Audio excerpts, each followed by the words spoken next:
I believe you have two ways to build an app, okay? You can build an app for months and hoping something sticks. I mean, hoping your app becomes successful, or you can take the path of building an app based on the feedback that you receive from the users, okay?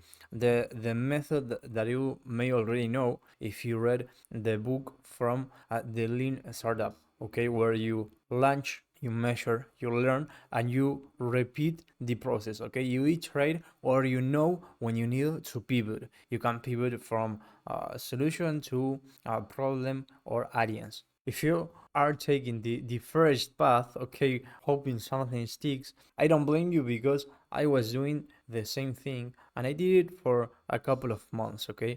So a couple of months or a couple of years. But in this video, I want to show you a much simpler way to build products, okay? To build your minimum viable product or your application. I would recommend you to stay until the end of this video, because we are going to cover something really important that literally is a difference between building something successful and something that is not successful. I mean, something that kills your product before launching it. Look, the way everyone builds software as a service and the reason it fails is the following. First, most of the people start by having an idea, and then they start building, they add features, polish the interface, wait, keep building, they still haven't launched, and then they keep perfecting the product. But that's not something that brings them money or that makes the product better, okay? And the problem here, I mean, the real cost of building the wrong way is not money, it's time and emotional energy, okay? It drains your energy. Each extra week you build without feedback increases the likelihood that you are solving the wrong problem, makes changes more expensive, and makes quitting way heavier. Because once you spend, let's say, 3 or 4 months building the product, or even more, you are already attached to the product and you don't want to let it go. And the reason I can tell you this is because I already went through that. I already spent more than 6 months building a not successful product, and I was attached to the product, okay? I didn't want to see reality. I didn't want to listen user feedback.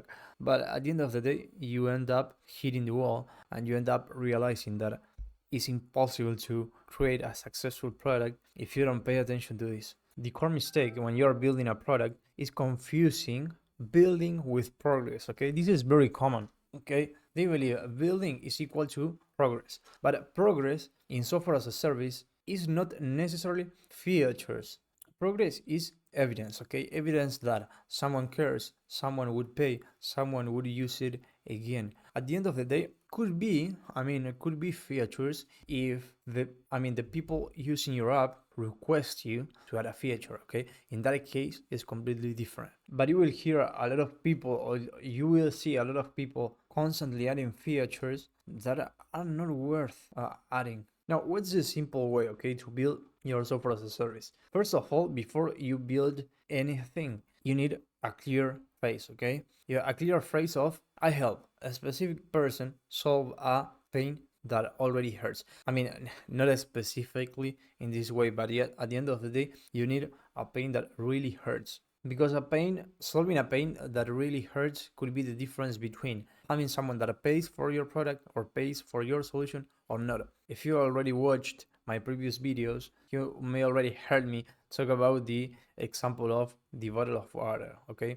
Let's say you are in the middle of the desert and someone comes and offers you a bottle of water. In that way, in that moment you need to survive. So you probably would buy the bottle of water. But if someone comes and offers you a bottle of water, let's say in the middle of a city, the value is low because you can go to any supermarket and buy a bottle of water. You don't really, you don't have the pain. The pain is not hurting you at that moment. Anyway, who exactly has the problem? What frustrates them today, and why would they already be willing to pay for your solution? Okay, those are the key questions that you need to ask yourself when you are selecting the problem that you want to solve. Now, sell the outcome before the software exists. Instead of building, create a simple landing page, explain the outcome, and add a clear action. That action can be join a waitlist,